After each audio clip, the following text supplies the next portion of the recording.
How far will you go to follow Christ? Obviously, this is known as Good Shepherd Sunday. And what Christ is teaching us in the gospel is what it means to be a good shepherd. Not only a good shepherd, but the best of shepherds. That's what he's talking about. See, the Jewish people had a love-hate relationship with shepherds. We've talked about that before. On the one hand, shepherds were dirty, lived in the fields, had no permanent home, usually stank like their sheep, and basically lived outdoors all the time. It was so bad that in Jewish society, a shepherd could not give witness at a trial. They were seen kind of as vagrants, kind of out there living rough. On the other hand, Jewish people all the way back into the time of the kingdom of David recognized that shepherds sometimes did have other characteristics that they did like. Still might not want my child to marry one, but still these were characteristics that were to be admired. And one of the things about shepherds was they were dedicated to that flock. They took care of that flock, even if it meant they couldn't take good care of themselves. And they would often put their own lives and safety at risk to protect that flock. And so there was sort of this love-hate relationship of the Jewish people with the shepherd.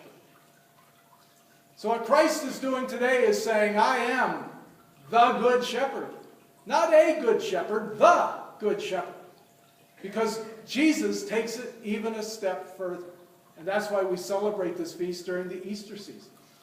Not only was Christ willing to give up his life, he did. He did give up his life and rose again to new life. Christ took that willingness to give, that willingness to serve, that willingness to surrender oneself for the good of others, and he took it to the extreme. And he is still willing to do it.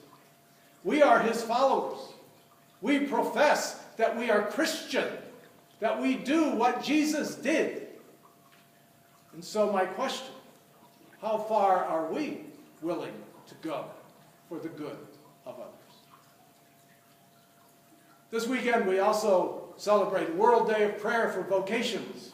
The connection's pretty obvious. We want to pray for vocations for good shepherds in the church. But I think it goes even deeper than praying for vocations to be priests and deacons and religious, although we certainly do that. It's a question of recognizing all of our vocations. The vocation that you hear Father and me talk about all the time, that comes from our baptism. That is our primary vocation. How willing are we, how prepared are we to give all of ourselves to follow Christ in that vocation? And then some among us may also have vocations to serve in religious life, or as deacons, or as priests, or as bishops. And we pray for that, because again, those who serve are supposed to be willing to give it all up.